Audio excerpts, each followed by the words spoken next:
The perfect way to use up some leftover smoked pulled pork is a barbecue pizza. Let me show you how I made it. We're grilling this at a very high heat. I've got an uncooked pizza dough I've flattened out, and I am using a tomato sauce base at first.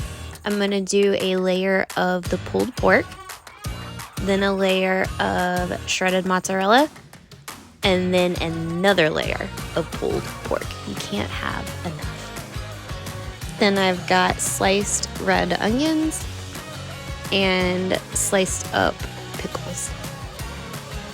I'm gonna top this off with some Suckle Buster's Sweet Heat Bam Habanero Rub, nice and spicy.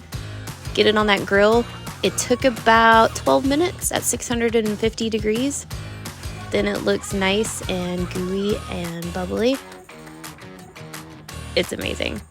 I'm gonna drizzle that with some barbecue sauce. Turn it 90 degrees and drizzle with some ranch. Cut it up. Let's check the cheese pool. Amazing. So good. Hope you enjoy.